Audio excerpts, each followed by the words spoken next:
नमामि तं शंकरम्। यं यं यं यक्षरूपं दश दिशि वदनं भूमिकम्पायमानं सं सं सं संहारमूर्ति शुभ्र मुकुट जटाशेखरं चंद्रबिंबम दम दम दम दीर्घकायं विकृत नख मुख चौर्धव रोयं करालम पम पम पम पापनाशं प्रणमत सततम भैरवम क्षेत्रपालम। अद्भुत ही रहा होगा वह साधक, विलक्षण ही रहा होगा उसमें कुछ जिसने भगवान श्री भैरव के स्वरूप का चित्रण उपरोक्त पंक्तियों के माध्यम से किया। सत्य ही तो है संपूर्ण रूप से, शब्द में ही तो है भगवान श्री भैरव, भगवान शिव के ही एक अंश, अथवा यूं कहे कि साक्षात भगवान शिव का ही एक नर्तनशील स्वरूप। पुरुष की शोभा उसकी प्रचंडता से होती है और होती है उसके हृदय की कोमलता से, जिसका साक्षात समन्वित रूप ही भैरव है। एक ओर से पल भर में सब कुछ विध्वंसित करने में समर्थ, तो वहीं अपने आराध्य भगवान शिव की ही भांति छल कपट से इतनी अधिक दूरी पर खड़े कि सरल कहना भी कुछ न्यून प्रतीत हो। इसके उपरांत भी समाज में भैरव नाम सुनकर ही व्यक्ति कांप क्यों जाता है? क्यों उसके मानस में एक ऐसे देव का बिंब उभरता है जो सुरापान करते हैं, अभक्ष्य भक्षण करते हैं और जरा जरा सी बात पर रुष्ट हो जाते हैं? इन प्रश्नों का उत्तर प्राप्त करना भी आवश्यक है। वस्तुतः भगवान श्री भैरव अपने इष्ट भगवान शिव की ही भांति अत्यल्प पूजन से न केवल संतुष्ट होने वाले अपितु अपने साधक पर रीझ उठने वाले देव हैं, और इस कारणवश भैरव साधना प्राचीन काल में जितनी अधिक लोकप्रिय रही, वहीं इसी कारणवश इस साधना का दुरुपयोग भी कम नहीं हुआ। प्रत्येक साधना, प्रत्येक शक्ति अपने आप में एक निरपेक्ष भावभूमि होती है। स्वयं उसमें गुण अवगुण समाहित नहीं होते, वरन ऐसा निर्भर करता है उस साधक पर जो ऐसी शक्ति को प्रयोग में लाना चाहता है। तथा खेद से कहना पड़ता है कि भैरव साधना का इतना अधिक दुरुपयोग हुआ, जिसके कारण यह समाज में भय का पर्याय बन गया।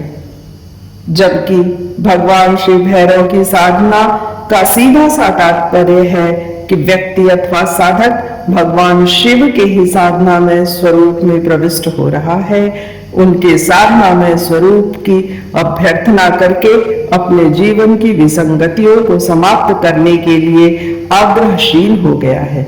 भगवान शिव अपने मूल स्वरूप में सर्वथा निर्विकल्प एवं निश्चल हैं। परम आनंद के साथ कैलाश पर्वत पर जगत जननी मां पार्वती के साथ समाधि की उच्चतम स्थिति में आरूढ़ है, किंतु वहीं अपने इस भैरव स्वरूप के द्वारा वे निरंतर भक्तों के मध्य वरदायक रूप में उपस्थित भी हैं।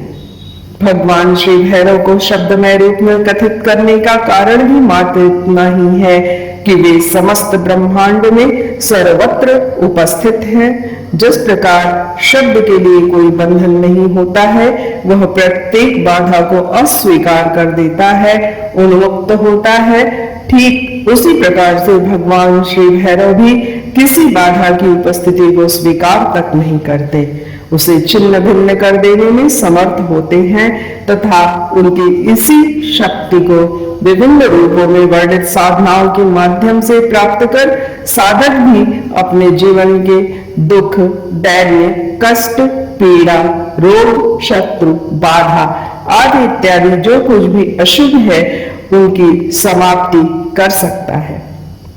प्रस्तुत लेख श्रृंखला भैरव रहस्य को वर्णित करने का प्रयास किया गया है, जिसमें न केवल भगवान भैरव के स्वरूप को प्रचलित भ्रांतियों से पृथक कर वास्तविक रूप में वर्णित करने की क्रिया की गई है, वहीं उन साधना विधियों को स्पष्ट किया गया है जो भगवान श्री भैरव के तीव्र प्रभाव को साधक के मन, शरीर व जीवन में उतारने में समर्थ है। अभी तक सर्वथा गोपनीय रही इन पद्धतियों को साधक गण स्वयं प्रयोग में लाकर अनुभव कर सकते हैं कि भगवान श्री भैरव का स्वरूप क्या भयास्पद और भीषण है अथवा नितांत आह्लादकारी। भैरव साधना की इस श्रृंखला में जो लेख प्रस्तुत होंगे उनका शीर्षक होगा भैरव पूर्ण रूपाम ही शंकरस्य परमात्मनः। काल भैरव की उत्पत्ति कथा, श्री भैरव पूजन, यंत्र पूजन, श्री बटुक भैरव साधना, स्वर्णाकर्षण भैरव प्रयोग, महाभैरव साधना, दानवीर कर्ण ने भी भैरव साधना किया था, प्रत्यक्ष भैरव सिद्धि, भैरव के विशिष्ट प्रयोग, श्री भैरव ब्रह्म कवचराज। प्रेम से बोलिए भगवान भूत भावन भैरव की जय। काशी के कोतवाल काल भैरव की जय। ओम नमः शिवाय।